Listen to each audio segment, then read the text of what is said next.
Hi everyone, my name is Grace and welcome to this episode of Gracie, the Kenyan Diaspora and Returnee. For those of you who are listening to us for the first time, we're so glad that you've joined us. This podcast is a forum for discussing everything diaspora and life as a returnee.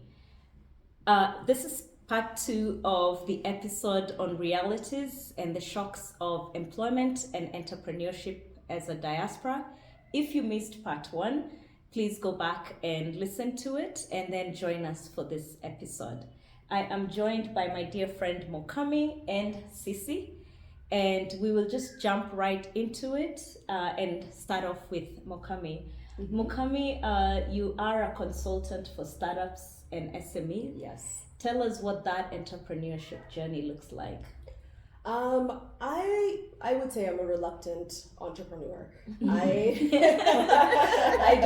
didn't generally want to be one, but I think I found some problems that I'm capable of solving, but it hasn't been easy. Yeah. I think when people come back home and they come to Kenya with this idea that they're going to be, that they're going to start a business and it's going to take off because they've identified this need or they have skills, like valid skills and talents they want to share.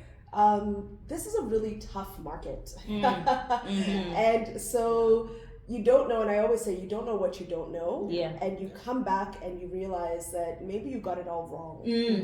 So maybe you don't know, maybe the problem you thought was a problem has actually been solved. Yeah. Yes. It's just something you can't Google. Yes. Right? Yes. So sometimes it's, you find there are little challenges. Getting clients is challenging, what we had talked about in the first part. Pricing, convincing people that you are worth the money that you're trying to charge is incredibly challenging. Yes. Getting paid for your services Yes.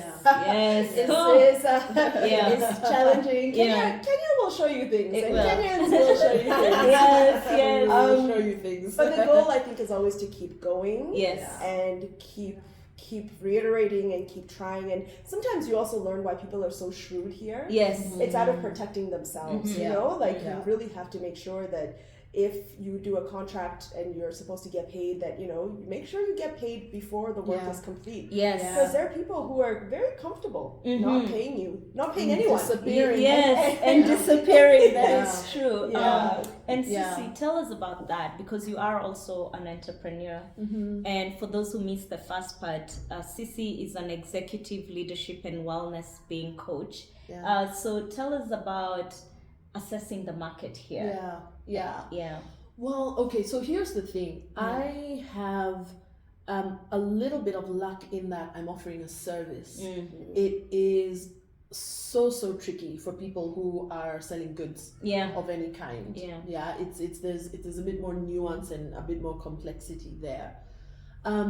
So if we go back, okay, let me just backtrack a little bit. I remember being surprised that so many Kenyans, if not all Kenyans, want to own a business, want to run a business. Because the realities of running a business are no joke. I remember when I first started, I was working on Saturdays, if not Sundays, always in front of the laptop. When I started my coaching practice, I wasn't a mom then. So I have a lot of respect for people who choose to leave employment and start businesses when they are parents. And really you want to be wise and grounded about that. Do you have enough savings? Because the dream is valid. The dream is and the passion are great, but then there are the realities. Planning is amazing, creativity is awesome, but when it comes to execution, how they say the map is not the territory. So when it comes to execution, you have to, first of all, you have to have your plan, you have to have your strategy, and for me, again, I sound like a broken record, but this is what works for me. This is what has worked for my clients. You get a coach to help you figure out the strategy, your strategy. And as you're executing your strategy, you also have to pay attention to the feedback that you're getting. Because, for example, when I first started my business, and that's the other thing, your business is going to look different as time goes on. Because you're just responding to the feedback that you're getting. So when I started my coaching practice, I was coaching only women, and we were only talking about work. It didn't go for more than 2-3 months before I realized, hang on a second, a lot of the clients are coming back and they haven't executed on what we had agreed.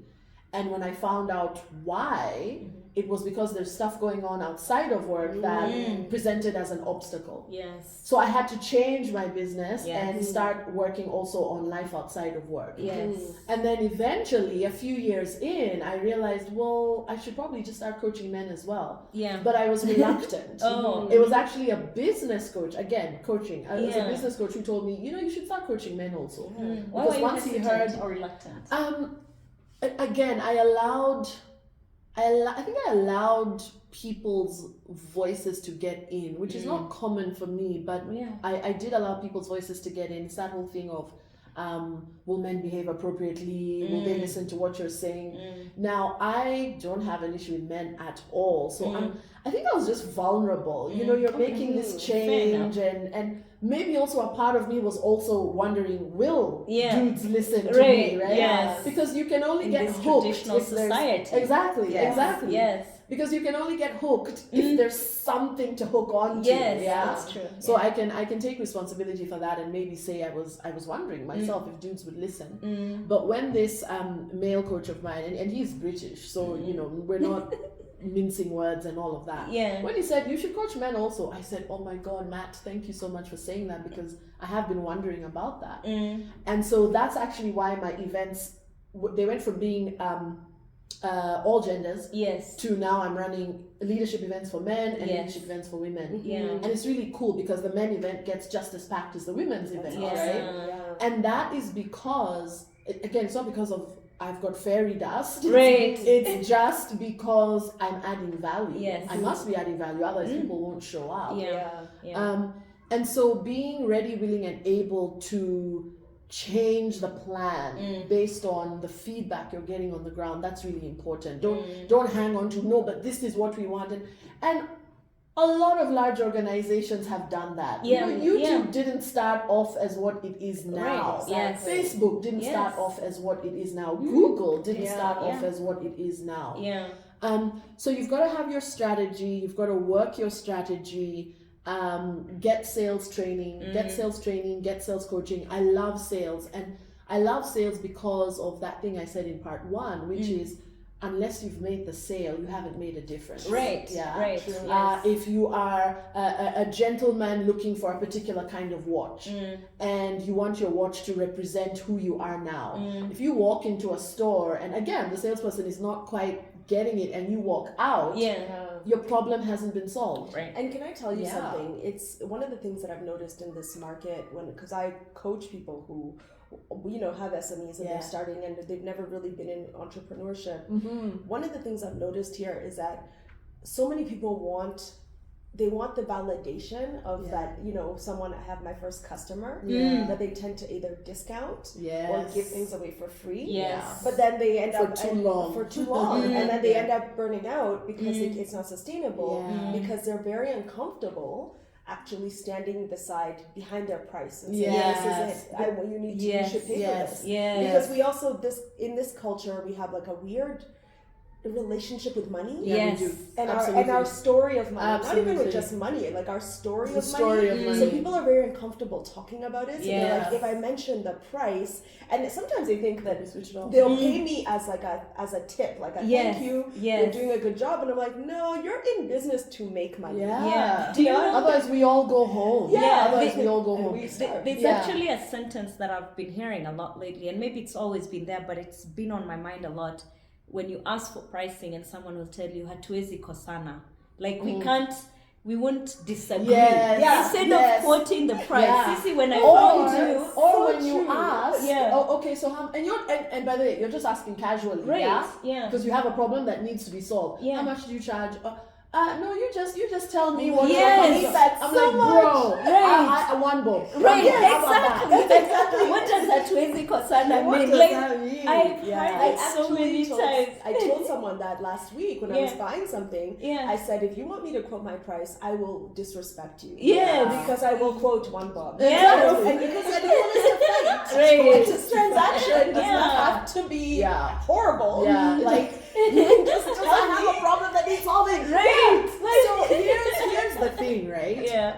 And again, we're talking about owning a business, entrepreneurship, and all that jazz. Yeah. First things first, you have to ask yourself, okay, what is the problem I actually want to solve? Question number 2 is, can I solve it? Yes. Do I have the tools, the knowledge, am I the right person to Yeah. solve it? Question 3, who has this problem? Yes. Question 4, where do I find this person who has the problem? Yes. And at that point, you now need to start talking to that person. Don't just assume, but women want, makeup that's like this and hair that's like that. And Yes. no. You've got to talk to your audience. I talk to you guys all the time. Yes, you do I ask actually, even questions, before you host an event. Exactly. Yeah. Before I just go out there putting an ad out there, like what sounds right, what doesn't sound right. Oh, Cece, what does this word mean? All these sorts of things. There's nothing wrong with checking in with your target audience and finding out how they want to be dealt with, how much they're willing to pay, what exactly is the problem, what exactly is the pain point, because sometimes you're wrong. And what I would say with that is that it's actually listening Yes. to your audience. Yes. Not even just talking. There's another word that I hear in this market a lot, which is I'll convince them. I convinced you to buy. So you don't just, that thing of like, I will convince this woman she needs, which is like that kind of hawker mentality. Which is, you need these grapes. You can't just roll down your window. You need to buy these grapes. And it's like, Someone tried to sell me flags just this morning, and I'm like, bro, what do I need with a Iraqi flag, a German flag? Exactly. What do I need that for? But you see, so in this market, I've noticed that people come from this like, I'll convince or open the shop for me, be my first customer, take pity on me. Yes. And it's like, Promote me. Promote, which is our other favorite phrase. Yes. But if I don't need that service, Yeah. it doesn't matter how good you think it is. Exactly. I don't need it. Exactly. I'm not your customer. I'm not your and customer. And it's okay. And that's okay, Yes. right? So it's it's about listening. Promote me. And so it's also about, here's the thing, sometimes we don't know what we need. Yes. So you have to do work, but it's not about convincing. It's not about convincing. So I worked for an organization when I was in the organic food industry. We would come up with all kinds of different types of chocolates, different types of buckwheat products. And it wasn't about convincing anybody. The products had to taste good. Yes. And the products had to be healthy. Yes. Then there's no convincing necessary. Right. Exactly. Yeah. You did not know you needed a camera in your phone until organizations like Apple told you. Right. But it's not convincing. It's showing you how cool it is, showing you how easy it is, and then you go, yes. And also Because solving a the camera is problem. expensive. Because remember, we used to carry like a Sony CyberShot Yes. and our phones. Right. Right? So it's solving a problem. It's of like, still solving a problem. We now don't have Yeah. to carry this camera. We have Exactly. it all on our phones. Exactly. Yes. They're still solving a problem. So you listen to the target audience, and then there's also something about how elegant your solution is. Because that's the other thing. People out here are selling, there are some people out here selling solutions that are so inelegant. And I'm like, why would I spend money on that? When the pandemic happened in 2020, I decided to, look into getting somebody to help me with marketing, things. I mean, I was still very busy during the pandemic, but I thought, okay, look, let's revamp the website, revamp all the social media, all this stuff. And so I shopped around. That's very, very important. You got to shop around. I asked my networks on WhatsApp. Right. Yeah. We talked about the importance of WhatsApp in episode 1. Make sure you watch that. Yeah. I shopped around and I got 3 names. And I spoke to all 3 people, 2 gentlemen and 1 lady. And I recorded the conversations. Because remember, we were on Zoom at that stage, right? Yes. Pandemic times. And I actually offered the job to 1 gentleman. And it was because the way he talked about his solution, it was elegant. And he was also within my budget. So I led with this, look, this is my budget. If you can't match that, then let's not have the conversation. Yeah. So I offer him the job. And before we begin, we have another phone call. And suddenly his price has gone up by $3,000. Aish. And I said, what? yeah, so we're also going to do this, we're also going to do that. And I said, hang on a second. I told you got the job in large part because you're within my budget. Yes. So then I said to him, okay, fine, let's before we start, just explain to me what is this extra $3,000 for. He talked. Now his solution is no longer elegant. I'm like, but why would I need to pay you that much money to, for example, one of the things he was added in there, to build me a shopping basket when platforms like Squarespace already do that? Right. Exactly. And here's the kicker, he didn't have an answer. So he lost the Because he opportunity. was trying to convince you. Right, exactly. Yeah. And not He even was meet trying your to needs. Exactly. That wasn't your need. Exactly. Yeah, he wasn't listening. I'm a very intuitive person, and let me tell you, I have a feeling that this guy spoke to his business partner because his business partner wasn't on the first call. He did share openly that he has a business partner. I have a feeling he spoke to his business partner, and somewhere there must have been no, we need to charge more, because even his demeanor in that second call was so different. And I just said to him, I'm sorry, but I'm not convinced. I don't need to pay you an extra for something I don't need. But God works in mysterious ways, because I then decided to go with my second option, an amazing lady called Olivia. And Olivia and I had such a blast doing the marketing, because her solutions were elegant. And people noticed. People are like, hey, I like the new website. I like the new look on your social media pages. And, we had so much fun together. But at the end of the day, Liv got the job because she offered an elegant solution, and she was going to solve my problems. Exactly. So it is very tricky to run a business on DS. Yes. You might get money in the beginning, but you will lose customers, you will lose clients, Exactly. you will lose, it's very hard to run a business. And on people DS. talk. Remember we Especially said in people Kenya. are on WhatsApp. Yeah. So all that needs to happen is one person to ask, hey, do you have a marketing reference? And what other people will say is, don't use this one. Yes. Exactly. So, the Exactly. bait and switch thing that happens, people price and then the quality is lower. It comes to catch up with you. It comes to catch and up there's with you. karma too, There's karma too. There's And karma. look, it doesn't mean that you won't make mistakes. Yes. It doesn't mean you won't make mistakes in your business, but you correct them. Yeah. You correct them. You apologize. You say, oh my gosh, I'm so sorry about this. I'm so sorry about that. The mistake is not the issue. It's how you fix it. Yes. Exactly. That's the issue. Yes. And you will return to a business or an organization or a supplier or whoever that fixed your problem promptly, respectfully. So the mistake is not the issue. And I can't tell you how many times I experienced that in this country, where when you highlight a problem or a mistake, people get defensive instead of learning how to fix it. And I always say, if you do want to move here, please bring the customer service attitude. Yes. Here, people sometimes feel challenged. They feel like you're they take it criticized. personally. They take it personally. They take it personally. And they'll almost gaslight you. Yes. They almost. Yes, They they totally will gaslight you. And Yes. I've take it seen it personally. happen in so many horrible ways, and it's just not necessary, because you can just admit if something wrong happened. Yeah. It's okay. It doesn't give me permission to abuse you. Yeah. But also, Exactly. but you can also just say, sorry it happened. I'm trying to bring it to your attention so you can learn how to fix it. Exactly. And that I can come back. So that I can come back. My former boss, when I was employed, said to me, he was an Australian guy, said, so it's not the customers that complain that you should fret about. It's the ones that don't. The ones that just disappear.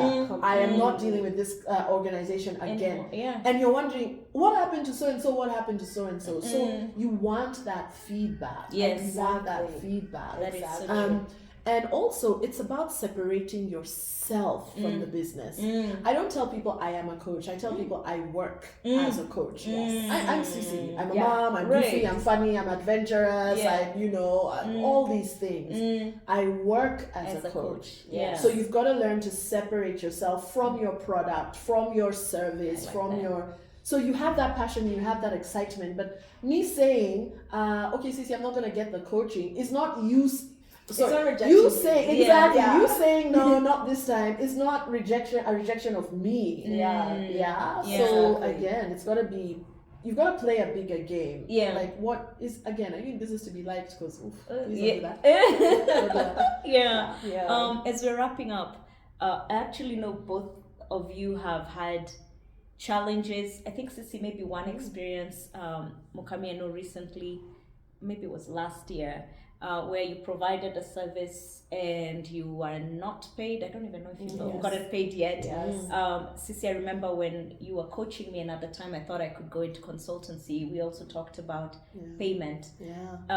Kenya is a very interesting market because you'll provide a service, you will charge the right price based on your value, what you're offering, and you won't always get paid. And I remember I hosted a guest called Waneki who told me it becomes then a cash flow problem because you have your bills, maybe you have kids going to school, you have rent that needs to be paid. What advice would you share with the audience on that? And I think I would say first, try to get things in writing.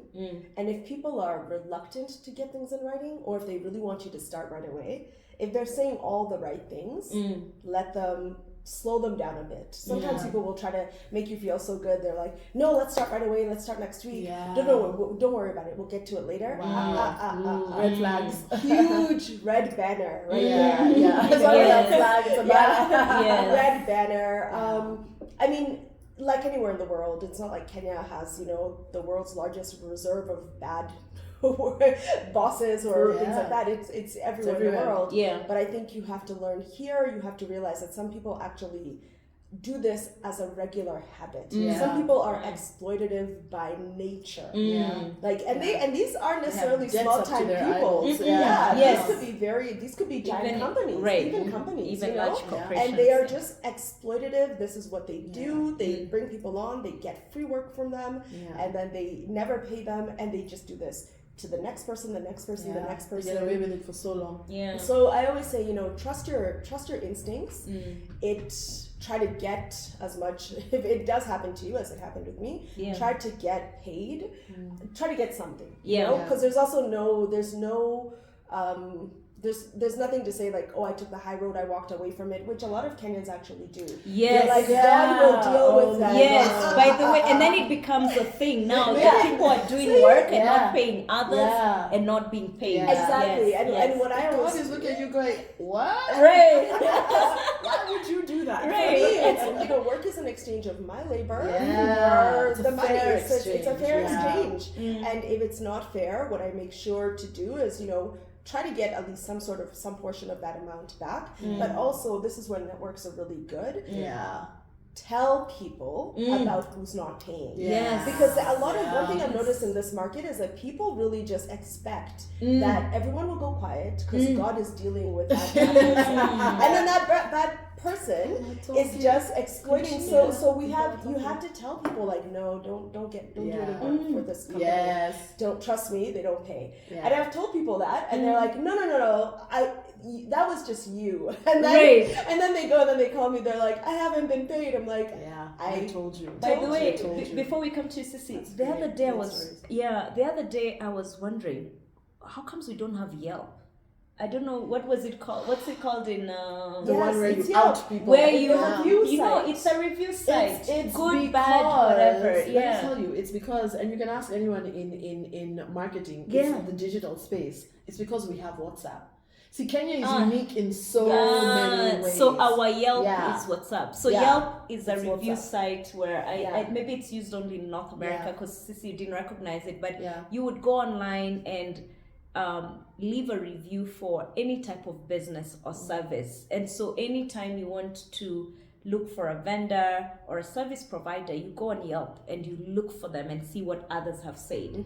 So the other day I remember just thinking, I wish we had Yelp, then I would know. People have actually tried to start it, but again, one of the things with entrepreneurship is sometimes business ideas have to happen at the right time. And at that time, I think when the other companies tried to start that version of Yelp in Kenya, Kenyans, one, were either probably not on social media as much, and second, it was the older generation, which was like, no, let's not say bad things in case they get back to us. Exactly. The good thing about Gen Z is that they burn bridges every day. They just light fires and they don't care. And so it might be that this was the right time to Yeah, start a Yelp. timing. Yes. Because a lot Yeah. of even, and I'll give you an example on my WhatsApp group, my neighborhood WhatsApp group this week. Somebody asked, I need, I think, a plumber or an electrician, and not this person. Oh, So it was exactly great. what we were talking about. Yeah. Yes. I don't want this person. Yeah. I want somebody else. And another person commented, how can you tarnish their name? You don't know what's There you going on go. with their life. Yeah. Why you know? And Yeah. it was so funny because 10 other people were like, if she said she doesn't want this person, she has a right Right. not Right. to hire that person. Yeah, exactly. And there must be a reason. Like, Yeah. we don't just wake up and say, I'm looking for a coach, not Cece. No, Right. there's a good reason. There's usually a There's reason. Yeah. So you're right. Yeah. We do use WhatsApp as our Yelp Yeah. because Yes. there was a whole drama Yeah. about that. But Yeah. it's the sad thing is that person, that vendor, they have no opportunity to really find out that's being said about them, which Yes, is what a website yes. would do. Is like, hey, if Exactly. people really hate my service. Public. See, WhatsApp again is closed and private. Yeah, right. Yeah, maybe I need to do something. Maybe I need to better, because one other thing I've noticed in this market is some suppliers, some companies, let's say even the Juakali like industry, some of them tend to operate on this like there's a sucker born every minute mentality. Yeah. I can burn bridges with me, you, her. Yeah. They'll never talk to each other, you Mm. know. But luckily, like I said, Yeah. Gen Z is just Yeah. they don't care, so They they're don't just care. blasting people. Which Yeah. is sometimes good. Sometimes you need it. And it's just humble pie, right? Yeah. So for me, I have a different story, and let me share why. Yeah. There's only one person who's ever owed me money. I remember and you it's told only me, yeah. 11,000 shillings. Yeah. And he was so ashamed, he called me to explain what was happening. He's having a rough time. So I let him off the hook because I loved his business, right? So you can say that no one owes me money. But here's the thing. It comes down to remembering how much you've paid to get good at what you do. That's number one. The What you talked about is part one. Yeah, the Yes. professional and personal sacrifices. Just have those numbers in your head. That's number one. Number two, it's that thing I talked about in part one of you're afraid of not being liked. Some of us have that problem, some of us don't. You're afraid of not being liked. I'll share two stories with you. I remember that there was a client who again was having this issue of not being paid. And I just asked her, why would you accept that when you're doing good work? And she said something that for me was the light bulb moment. She said, but Cece, they're a good client. And I said, exactly, Mukami, exactly. And I said, listen, you're only a good client or customer if you do three things. One, you give me work. Two, you pay me on time. And three, you tell others about me. Yeah. If even That's one beautiful. of those things is missing, you're actually not a great client. It's true, actually. Because it'll only come naturally. Yes. Like, why would I receive a great service from Grace, and then when I'm at a dinner party and people are looking for somebody like her, I I'm don't quiet. mention her name, What's yeah. that about? That's true. That's All true. those three things have to be there. Yeah. And when I shared that with her, she's like, they're only doing part one. They're giving me work. 1 out of 3. They're giving exactly literally. 1 out Yeah. of 3. So that's story number one. And she changed all that and got her money and all the rest of that jazz. Story number two is one of the largest organizations in the world tried to play me like that. Yeah. Had a great workshop. And even being told, Cece, that was so great. It was a great workshop. And when it came time for payment, I was rushwad to accounts payable somewhere in That's Europe. the story I know about. I was Yes. like, this is interesting. Right. This is interesting. Yeah. But again, eyes on the prize. I'm like, okay, wish I told me that earlier, but note to self, I always ask clients now, organizations, what's your payment system like? What's the process? Exactly. Yeah. So I'm like, that's cool. So I contact the person in Europe, and this is what they tell me. Okay, hey Cece, great. We're gonna need a hard copy of the invoice for our records. I laughed. I said, how big is your vault or whatever? Yeah. Not a problem. I go, I send a hard copy. Then they start quibbling about the cents Are you Yeah. CENTS. This was the first time, and luckily only time this has ever happened. I was so flabbergasted. But I'm like, what are you talking about? So now I'm trying to get paid, and in my email I'm explaining my mathematics. I'm like, this is ridiculous. Right. I was bounced to so many people in that accounts payable department in Europe. And you know what I decided? I said, enough is enough. One person who was copied in the email had an African sounding name. So I email him. I believe it was a him. Yeah, it was a him. I email him and I'm like, dude, this is the work I've done. Da da da da da da. What's going on? I need to get paid. This is what set me off. I immediately get a response, and it's clearly from his boss. And she says, "Hi Cece, these are not the channels to da da da da." And that made me just go. Yeah, we're not playing this game. I wrote back. And I copied every single person I had been bounced to. And I said, listen, I have offered a service to your organization here in Nairobi. I have been told the service is positive. And I now also started copying the HR person here. You are one of the largest organizations in the world. Your founders are billionaires. Exactly. Are you going to pay me or not? Should I put this down as a bad debt? Good for you. That's what I did. You guys, I got paid that day. That's the story I know about you. That day. Yes. So why were they giving you that right? And I just sat there and I asked myself, should I put this on LinkedIn? Because because I started doing the math. And I said to myself, how many suppliers around the world are they doing this to? Yes. That is a risk. That is a risk. They must be having millions of dollars worth of unpaid invoices. And it might also be a business decision. It might be how they already know if we frustrate 10,000 suppliers, they'll just 5,000 of them will give up. So Yes. we just have to pay those. And I would say if we frustrate 10,000 suppliers, 9,000 will walk away. Now let me tell you the funny thing. I get an email a month later. Hi Cece, we're having an event from the same company. I looked at that email and I made a choice. I said, I'm sorry, I'm unavailable. And I left it there. And so it's that willingness to step away. Yes. Does it look good on the CV and the bio? Obviously, Yes, yes. it does. But what is going on beneath the surface? Exactly. What is going on beneath the surface? And this is why, like, if you jump onto my website, themainprotagonist.com, there's so many organizations there that people have never heard about. Great organizations like the Luminate Group and, just Shortlist and like so many. And some people are like, Cece, where do you find these clients? And I'm like, let me tell you, me, I'm not looking for big names. Some of those organizations I've worked for are big names.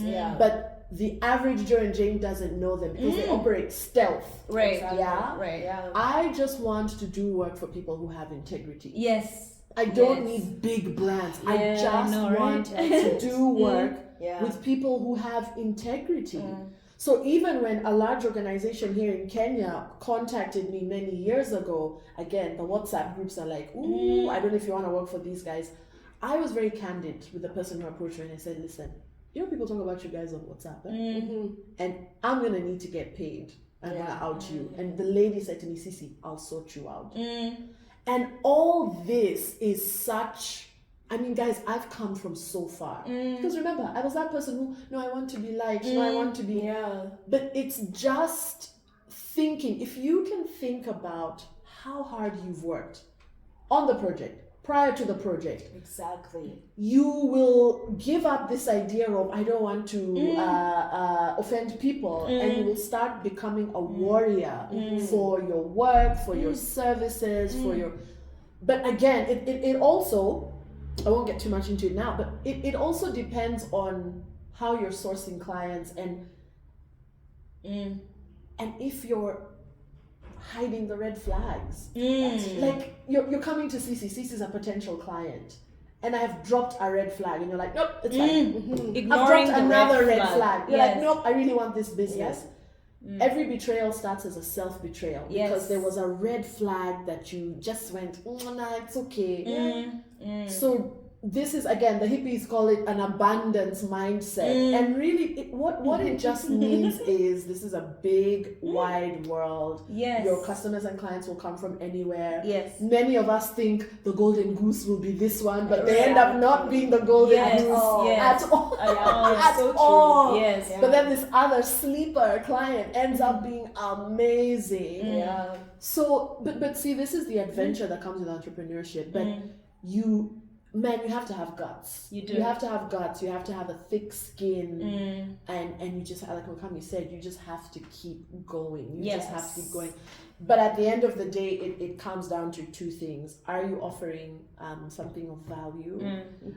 And are you willing to be tough? Yeah, Are you willing to be tough? Yeah. And again, it's not just women who are going through this. Yes. I have worked I've done so much work for so many male clients who are in that same hot soup. We're not being paid, and I'm like, why do you put up with it? And this is the shrewdness that I was talking about. I think, when I first moved here, sometimes you're smiling at everybody, you think everyone's going to be happy. Sometimes you find people, you're like, they're asking really tough questions. They're not so open to this idea, but it's because they've been burnt. Because they know how this market operates. And you really have to have some wisdom there. And I like what you said, understand your value. And don't fall from that, because I think a lot of people just want to be liked. I think that's where it starts, and that's where it ends with them. But that's not going to pay your children's school fees. It's not going to pay your rent. Because there are people out here who, they're just cons by their nature.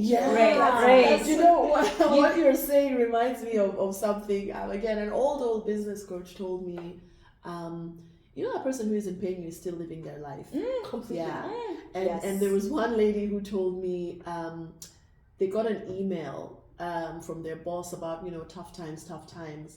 And then the boss rolls in that morning with a brand new Mercedes. Exactly. She quit. This lady who told me the story said she quit that day. And then another story, again, the email, the pep talk. Tough times. And then you're seeing your boss on Facebook having a grand old time in Cape Town. That's the other thing you have to acknowledge. What Mukami is saying. There's some people who at 10 a.m. they will tell you tough times. At 11, they're booking a ticket to take their family to Cape Town. With the money they were supposed to pay you. As you were talking, I've thought of 4 things. The first one is the importance of due diligence, even though it's going to be through WhatsApp groups or just talking to people. Mukami, in your instance, and I know the story more deeply because we're close friends, is even getting retainer, which is not, I think now it's becoming common here, but ask for retainer, and then as you do small pieces, perhaps think of getting paid as you go along. The third thing that I thought of is just, it's okay to say no. The abundance mindset comes into play here. Not everyone has to be your client. You don't want to use your energy being mean Cece. You are one of the largest organizations. Your owners are billionaires. Choose not to go that route. And then there's something you were saying about sometimes when you ask the questions and you're getting the pushback. I thought of the Bunny Madoff story. Is every time people would ask him questions about the types of investments and things on Netflix, they talked about how he would push people back and say, you know what, I don't have to do business with you if you're asking this many questions. So let those be lessons that if you are trying to do your due diligence or understand something and the person is rushing you to make a decision, or they're pushing you back, maybe they're not the person you should be doing business with. And that's a very specific strategy. It's when I do sales coaching and sales training, I start off by saying to people, don't be that BS salesperson. That's a very deliberate sales strategy where it's called taking it away from them. Because now the person, you flip it on them, and now the person's like, no, I've heard something it's great okay, things it's about okay. you. I want to ask questions. ask questions, Ask ask as questions. many questions, Yes. because legitimate business owners will have answers and Yes. want to give you answers. Yeah, true. Yeah, Is yeah. there anything else you'd like to share, Mukami? Yeah, I think, we've talked a little bit about entrepreneurship, we've talked about some of the hurdles, but one thing I've learned about this market in this country is that there's a lot of opportunity here. Yeah. Do not listen to all the naysayers. There is a lot of money in Kenya. There is what we don't have. You're right. We don't have the reports. We don't have all the statistics always at ready fingertips. But some of us have crunched the numbers. Yes. And this country is full of potential and future customers. Yes. And I think that's the thing that I think if, let's say, I wanted to be a career coach, I'd come in and people would say, you've got to go for Microsoft, or you've got to go for the bank, or you've got to go for this international such and organization. such. You don't actually need to. Like there is more in Kenya that we don't ever really, we don't see in the Business Daily, we don't see in the newspapers. Exactly. And there's a lot of abundance and there's a lot of money and opportunity here. Yeah. You just have to don't let every no stop you. Yes. Because all you have to do, and I always say, all you have to do is go to CBD and go to like Luthuli Avenue or, and busy. or go to business is Luthuli, happening. and you will see, if you even just do a little bit of analysis, you'll realize millions of dollars are passing through these streets every day. Yes. So there is money in this market. Yes. Sometimes you just have to be smart What's about your focus? about how you get it. Yeah. What's your focus? What about you, Cece? And also let us know how we can find you for those that may want your services. Thank you. What will I add? I mean, I love what Mukami is saying. At the end of the day, for me, I think it comes back to what we talked about in part one. Why are you coming back? Those rose-colored glasses will fall off very quickly. Yes. You need to be like a chameleon, and I don't mean be fake. I mean you had a green skin when you were in Canada or Australia or whatever, but now you're in Kenya. You need to change. Get a brown skin. Like you need to fit in. You need to get with the ways of the culture here or wherever. This is an episode for anybody returning to wherever their home country is. That is true. Yeah. But also, there's nothing wrong with staying out there if that's where you're thriving. See, for me, it's all about thriving. Yes. And one of the reasons I left Australia, and I'm so glad that my husband was willing to leave as well, is because we were kind of dipping, not in a dramatic way, but it was like we were losing our mojo, our fire. And so more. We came back because we wanted to thrive, and there's so many people here who are thriving. Exactly. In terms of how you can reach me, thank you so much for asking. You can find me on LinkedIn. Just look for Cece, C-E-C-E, last name O-J-A-N-Y. You can send me a direct message there. You can go to my website, themainprotagonist.com. People always ask me why I picked that name. It's because I want people to remember that you play the role of the main protagonist in your own life. You are the lead character in the story of your own life. So make it an awesome story. Yeah. So you can go to themainprotagonist.com, but you can also find me on Spotify, Apple Podcasts. It's the Authentic Leadership Podcast with Cece Ojani or Coach Cece. Or just Google Coach Cece Ojani. You'll get a lot of information there. And there's nothing wrong with having a conversation. Yes. There's nothing wrong with having a conversation. Whether you want to become a client or not, that's fine, but reach out. Yeah, cool. Yeah. And we'll post all those when I post the episode too. Thank you. I am so glad to have you ladies. We are a tribe, but today I've even just felt more blessed to have you guys on the show. Yeah. So thank you for being here. And to our audience, thank you so much for listening. Have a great day, afternoon, or evening, wherever you are. Yeah.